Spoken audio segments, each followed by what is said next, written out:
56 mokymas. Tėvo du mokymai. Mes ir dabartinė padėtis ir atsakymas į Violetos klausimą. Perteikti rojaus trejybės gyvojoje šventovėje per gyvasias pamaldas. 2008 gruodžio 13. Algimantas. Mes meldžiame sustiprinimo, kad vis daugiau ir daugiau pajaustume tvirtumą, tikrumą per gyvą ryšį su tavimi. Mes meldžiame didesnio atsiverimo tau, kad galėtume šituo atsiverimu patirti didesnį atsidavimą tau ir pasitikėjimą tavimi, kuris taip reikalingas mūsų kasdienėje veikloje, bendraujant su žmonėmis ir dirbant kasdienius darbus, kada tiek daug aplinkui yra iškreipta šviesos ir tiesos, kad mes nepasiduotume šitam iškraipimui, kad išliktume tiesūs ir šviesūs, gaudami iš tavęs meilės virpesius ir išsaugodami juos tarnaudami. Mes meldžiame mums sustiprinimo ir pasitikėjimo, kad galėtume šitame kelyje iš tikrųjų būti verti tavo sūnus ir dukros, kad kiti matydami mūsų žingsnius patys tiestusi ir stiprėtų. Mes meldžiame šito nuostabaus dvasinio kelio, naujų patyrimų, naujos tarnystės, kuri mūsų charakteriui būtų kaip nuostabi druska suteikianti maistui skonį, kad mes pajaustume, jog iš tikrųjų mūsų charakteris sustiprėja vis labiau įsigrūdindamas. Net ir toje tamsioje aplinkoje, kurie atrodo slegia, bet iš tikrųjų suteikia plienui grūdinimą, kada jis tampa tvirtas, o palaikydami su tavimi gyvą ryšį, jis tuo pačiu tampa elastingas, o ne trapus. Mes meldžiame iš tavęs to, kad tu jau suteikiai, bet mes nežinome, kaip tavęs prašyti, kad mes patys atsivertume daugiau. Mylimas tėve, dabar žmonija yra pasimetusi, smeigianti durklą vienas kitam tiek savo veiksmais versle, politikoje, mene, televizijoje, spaudoje, visur knibždėte knibžda neigiamų emocijų. Kaip šitoje aplinkoje mes galime siūlyti savo sielos sesėms ir broliams išeitį, kad jie patikėtų, jog tik tai šita išeitis gali išgelbėti juos. Ką žmogus be priimtų, nuspręstų, niekas nepadeda. Mylimas tėve, aš meldžiu tavęs atsakyti į klausimą mūsų sielos broliams ir sesėms, kad jie patys išgirstų iš tave šitą mokymą, nes jis jiems yra labai svarbus. Tėvas, mano mylimi vaikai, šita aplinka, kurioje dabar jūs esate atsidūrę, yra nuostabaus jūsų patyrimo aplinka. Ir aš žaviuosi jumis, kada jūs atsiveriate man, patirėte, kokia yra nuostabi mano meilės banga, užliejusi jūsų atsiveriančias man sielas. Šita banga yra gyva ir ji pasiekia kiekvieną mano vaiką. Tačiau jūs matote, kokia aplinka. Užsivėrusi nuo mano meilės bangų, kurios be perstojo liejasi iš manosios jums atvertos visos kūrinijos širdies, iš manęs ir rojaus pasklinda po visą kūriniją, tos pačios meilės bangos. Visa kūrinija gyvena šviesoje. Tačiau yra mano vaikų, kurie nusigręžia nuo šitos meilės šviesos ir priima sprendimus neišmintingus. Nes tik meilė diktuoja išmintį, tik meilė suteikia išmintingus sprendimus. Be meilės žmogus apkarsta ir tie sprendimai nustoja šviesos. Tie sprendimai nebėra tokie, kad suteiktų gyvybingumą kitiems sielos broliams ir sesėms. Dėl to ir dabar jūs matote aplinkui tiek daug skausmo, kančios, kadangi mano meilės virpesių nepatenka į jų užvertas sielas.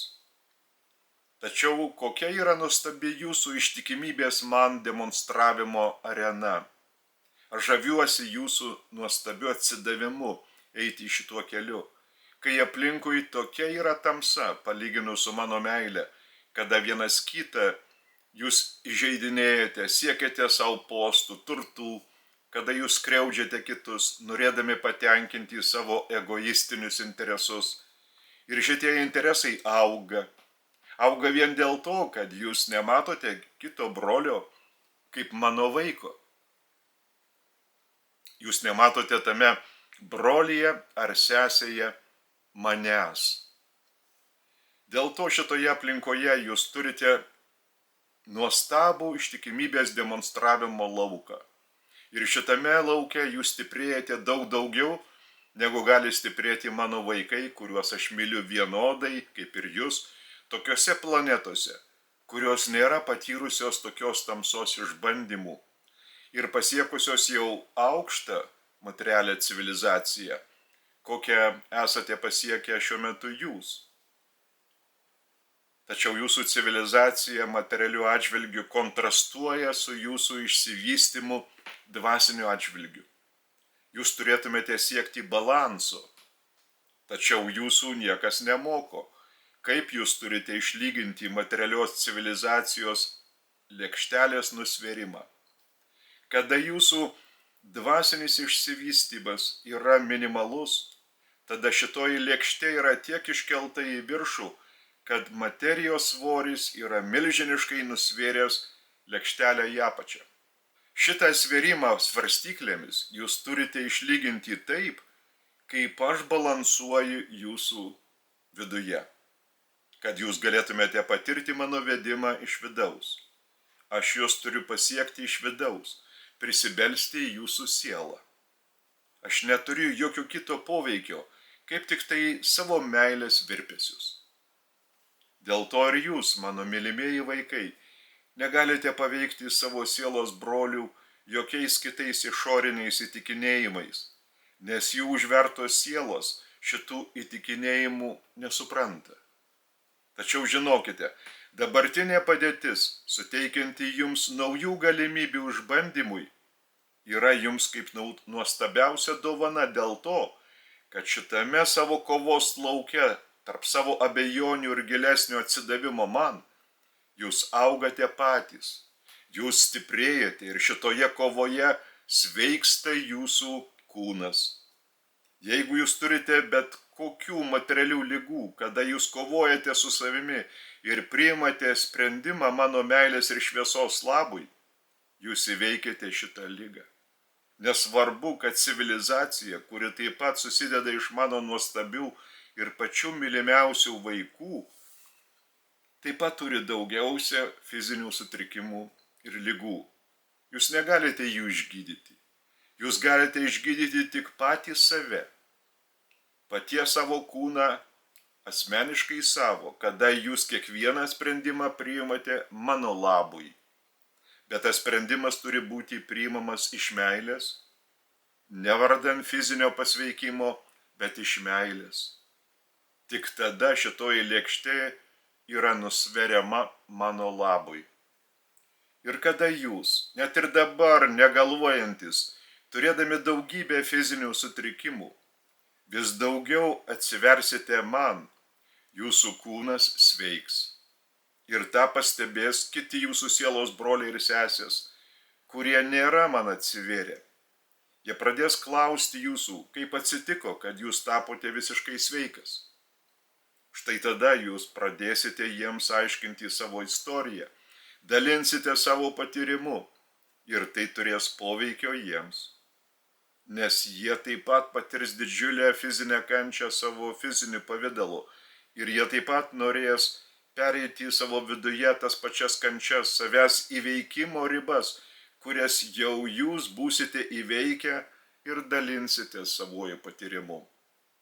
Todėl ir dabartinis jūsų civilizacijos lygis, jeigu jį įvardinti vienu palyginimu su jumis asmeniškai, tai jis yra tarsi ligos išraiška, pasireiškianti planetoje.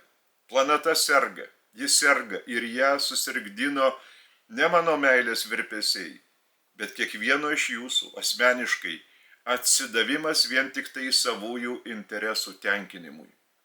Tačiau šituose interesuose nebuvo mano meilės virpesių ir dėl to jūs negalite sustabdyti to, kas turi įvykti.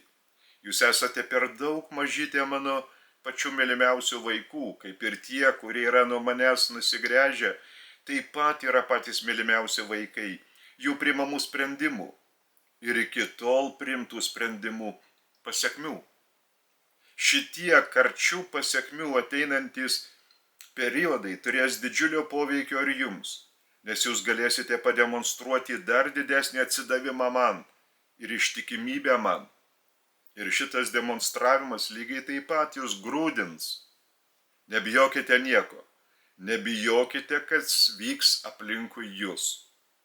Jūs esate mano vaikai, kuriuos aš panaudosiu tam, kad šviestumėte mano meilės virpesiais ne tik tai iš vidaus, ką jūs jaučiate atsiverdami man, bet ir iš išorės, kada jūs raminsite savo sielos brolius ir sesės, kurie yra dabar pasimetę, o tada bus visiškai pakrikę.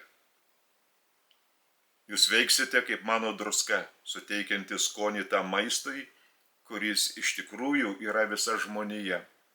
Ir šitas maistas turi būti sveikas. Jis negali būti sugedęs, tačiau be druskos jis genda. Ir jūs esate toji druska. Ir suteiksite tam maistui ne tik tai skonį, bet ir padėsite jam įgauti sveiką atspalvį ir kvapą. Tačiau jūs negalite padaryti to, ko negali padaryti niekas. Negaliu to padaryti ir aš. Evoliucija vystosi turėdama nukrypimą, bet ji negali būti veikiama per jėgą. Aš negaliu panaudoti jėgos, kad per akimirką pakeiščiau mano nusigręžusius nuo manęs vaikus į šviesos vaikus. Tai jiems nesuteiktų jokio pojūčio, jokio patyrimo, o juk evoliucija yra patyrimo kaupimas per klaidų darymą ir jų ištaisimą. Dėl to jūs turite suvokti, kad dabartinė padėtis tai yra tos klaidos, kurias darė nuo manęs nusigręžę vaikai per kartų kartas, pradedant nuo planetos princo nuklydimų ir mano sūnaus kūrėjo, jums žinomo kaip Jėzus Kristus, Evangelijos iškraipimų. Ir šitie tūkstantmečiai sukėlė milijardus klaidingų sprendimų. Atvedė iki jūsų tokio aukšto materialios civilizacijos išsivystymo lygio, kada jūs patys juntate iš vidaus, kad elgiatės ne taip, kaip turėtumėte elgtis, kada jūsų viduje pripažįstate, kad netoks turi būti jūsų sielos brolių, kurie užima atitinkamas pareigas tiek politinėse struktūrose, tiek teisminėse institucijose, tiek gamybinėje sferoje, kurie vadovauja šitoms sritims, pasirinkimas. Jūs jaučiate, kad jų sprendimai turi būti kitokie, bet jūs nežinote, kaip tuos sprendimus priimti ir kaip šitos sprendimus pritaikyti kasdienėme gyvenime, kad jie turėtų įtakos valstybei ir net visai planetai. Todėl aš jūs ir panaudosiu kaip savo šviesos vaikus, su meile. Kaip su meile aš lygiai taip pat beldžiu iš vidaus ir rytų nuo manęs nusigręžusių vaikų sielą. Tačiau mano jums suteikta dovana, šitas nuostabus patyrimas iš jūsų atsivėrusių sielų pasklis kitiems, nes jūs mano dovaną priėmėte, kiti mano vaikai tą pačią dovaną atstūmė. Ir kadangi jų buvo daugiau ir yra daugiau, dėl to šitie veiksmai įtakoja tokias pasekmes, kurios jūsų neturėtų gąsdinti. Nes visada, kokia bebūtų aplinka, žinokite, aš esu jūsų viduje. Niekada, ne per akimirką aš nepalieku jūsų net ir tada, kada jūs išsigąstate, puolate į paniką. Aš esu lygiai tiek pat jūsų viduje ir lygiai tiek pat raminu jūs. Ta pačia akimirka, kada tik jūs ištiko bet koks išgąstis, skausmas, netektis, kada tik jums stinga jėgų, tą pačią akimirką kreipkitės į mane, atsiverdami nuoširdžiai. ir tą pačią akimirką jūs prisipildysite iš manęs ramybės ir jėgų. Tik kreipkitės į mane, nes šitas kreipinys yra jau patenkintas ir jis jau yra jūsų viduje. Aš tik tai jūsų prašau, imkite tą, ką aš jums suteikiau iki šiol, ką suteikiu kas akimirką, ką suteiksiu ateityje per visą amžinybę. Jūs niekada nebūnate apleisti, jūs tik patys pajuntate vienišumo ir apleidimo jausmą, kada nors kiek užsiveriate ir atsitveriate nuo manęs. Tik tada jums iškyla liūdesio ar skausmo pojūtis iš vidaus. Žinokite, ne aš jūs apleidau, bet šitą akimirką jūs nuo manęs nusigręžėte. Iškart atsigręžkite, iškart atsiverkite man ir tai, ką jūs patyrėte prieš akimirką, pradės sklaidytis kaip lengva rūkos skraistė ir palaipsniui išnyks ir vėl bus gyvas ryšys tarp kiekvieno iš jūsų ir manęs. Aš esu jūsų viduje, aš jums suteikiau laisvą valią, bet aš jums taip pat įteikiau ir šeimininko raktus nuo laisvos valios. Kiekvienas iš jūsų esate savo laisvos valios šeimininkas. Aš negaliu jūsų priversti atsigręžti į mane niekaip kitaip, tik belsdamas iš vidaus. Todėl jūs turite tapti išmintingais šeimininkais, kad panaudotumėte šitą jums suteiktą amžiną raktą, kad jūsų laisva valia visą laiką būtų panaudota gyvam, nuolatiniam ryšiui su manimi. Štai tada jūs ir tapsite, kaip ir dabar vis labiau tampate gyvais mano instrumentais, tomis sukrėtimo akimirkomis, kurias patirs milžiniškas kiekis man skausmą sukeliančių vaikų, kurie šitą jiems įteiktą laisvos valios raktą yra paslėpę giliai ir nepanaudoja gyvam ir labai jiems patiems reikalingam ryšiui su manimi. Bet aš jums dar kartą kartoju, niekada, jokiomis aplinkybėmis nebijokite nieko, kas vyks. Algimantas, ačiū tau, mylimas tėve, ačiū už šitą mokymą. Manoji valia, kad būtų tavoji valia. Amen. Violeta. Mano mylimas tėve, aš kreipiuosi į tave prašydama dar vieno mokymo. Vienas mano sielos brolis priėjęs prie manęs tarė, tu tikrai taip galvoji, kad Algimantas kalba su tėvu? Taip atsakiau jam. Bet gal jis kalba ne su tėvu, bet su Maitrėja? Kad aš nežinau, kas ta Maitrėja. Aš žinau, kad su tėvu. O iš kur tu žinai, kad tikrai su tėvu? Kadangi aš pati girdžiu tėvo perteikiamus mokymus ir ne tik girdžiu, bet ir patiriu tuo metu skleidžiamus galingus tėvo virpesius, tai pagal tuos virpesius ir sprendžiu. Tu galvoji, kad jis toks vienintelis, juk tokių nušvitusių kaip Algimantas yra daugybė. Tai kodėl tu jį aukštini? Aš nežinau, kiek yra tokių nušvitusių žmonių, aš tokių nepažįstu. Bet tokių kaip Algimantas, kuris remiasi vien tik tėvu, manau, kad tikrai nėra. Na kągi, reikės man šį klausimą dar palukštenti. Mylimas tėve, tu padėk išlukštenti šitą klausimą. Tėvas, mano mylima dukra. Taip, aš kalbu per Algimantą lygiai taip, kaip kalba mano kiti du lygiaverčiai rojaus trybės partneriai. Taip, jis yra vienintelis šitoje planetoje, kuris užmezgęs ryšį su mumis kaip dvasiomis, trimis pirmaisiais šaltiniais visoje kūrinijoje. Bet tai nėra joks jo išaukštinimas. Tiesiog tu turi suprasti, kad mes panaudojame visus esamus resursus žmonijoje. Tačiau žmonija yra dabar tokioje apverktinoje padėtyje, kad mes turime rinktis iš to, kas yra dabar. Lygiai taip pat, kaip jūs negalite pasirinkti savo aplinkos geresnės negu jinai yra tarp jūsų. Dėl to ir mes renkamės tai, kas yra. Ir šiuo metu Algimantas yra būtent tas, kuris atsiveria mums, atsiveria ne pirmus metus. Ir šitas atsiverimas leido pasiekti mums jį, kadangi atsiverimui reikalingi kasdieniai ir sunkūs darbai. Kiekvienas iš jūsų galite šituos darbus nuveikti. Ne vienam nėra užkirstas kelias kreiptis į mus ir atsiverti mums. Jūs negalite atsiverti per akimirką, kad išgirstumėte mūsų virpesius. Tie virpesiai yra prieinami tik tai didelių, milžiniškų, nuolatinių pastangų dėka. Jie neprieinami kaip priepoliais prišokant. Jie neprieinami jaučiant nepasitikėjimą, jaučiant savęs išaukštinimą. Jie yra prieinami vieninteliu būdu, kada yra suteikiama paaukoti gyvybę už mus, fizinę gyvybę. Šitokį sprendimą priėmė Algimantas ir tai buvo jo atsiverimo, giluminio atsiverimo impulsas į jo paties vidų. Žinokite, mano kūrinyjoje nėra postų, dėl kurių reikėtų rungtis ir kažkam įrodinėti, kad vienas gauna mokymą iš Maitrėjos, kitas gauna iš Sen-Žermeno, trečias iš Seibabos, ketvirtas iš Kristaus.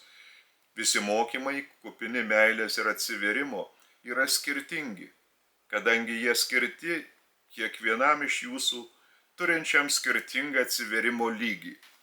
Jūs turite suvokti, kad dabartinė jūsų civilizacija ar padėtis yra labai nevienalytė. Jūs turite nedaug religijų, gausybę kalbų, gausybę tautų, kur kiekviena tauta iškelia save virš kitos.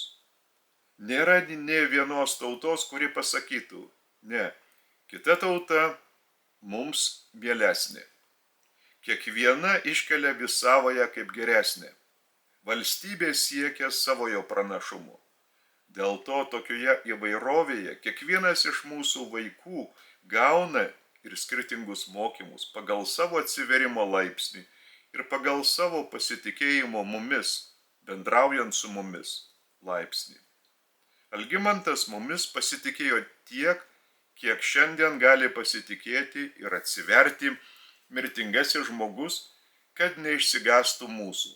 Neišsigąstų, kad esame per daug aukštai, neišsigąstų to, kad jis gauna mokymus ir išdrįsta juos pagarsinti savo sielos broliams, nesvarbu ar tarp jūsų, ar net ir svetima kalba juos pateikdamas, su klaidomis savo sieloms broliams Amerikoje.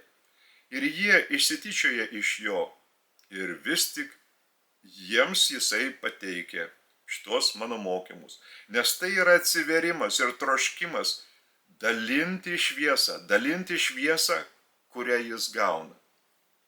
Tačiau visi tie mokymai, būdami tokie skirtingi, turi bendrą šerdį, tai yra mūsų dvasinis spindėjimas, mūsų meilė, mūsų suvienijimas jūsų visų gėrio ir meilės virpesiais. Nesvarbu, kad juose yra daug skirtingų požiūrių, tačiau juose yra viena šerdis – manieji meilės virpesiai. Todėl jūs nespręskite pagal tai, kas tuose mokymuose jums nepriimtina, kada skaitote pačius žodžius, bet atverkite savo sielą man ir tada skaitykite tuos mokymus tiek, kiek jūs galite iš jų pasisemti savo sielai, kad ji dar daugiau paaugtų. Nes vienus mokymus skaitydami jūs pajausite, kad šitie mokymai jums nebėra tokie svarbus. Jūs norite kažko daugiau. O kada skaitote kitus mokymus, jūs juntate, kad šitie mokymai jūs dar daugiau sujaudina ir leidžia patirti didesnį troškimą jais sekti. Todėl žinokite, visi mokymai nėra nei blogesni, nei geresni. Tik tai jūsų sielos atsiverimas jums pasako, kurie mokymai yra asmeniškai jums, ugdantys sielą. Ar jau jūs esate palypėję dar aukščiau negu šitas mokymas, gali jums pasiūlyti vieną ar kitą laiptą. Šitie mokymai, kokie dabar yra pateikiami jūsų planetoje, siekia vieno tikslo – prisibelsti prie kiekvieno iš mūsų vaikų sielos, kad širdis pajaustų ir siela atsivertų ir vis daugiau trokštų dalinti meilę ir gėrį savo sielos broliams ir sesėms. Algimantas. Ačiū tau, tėve. Manoji valia, kad būtų tavoje valia. Amen.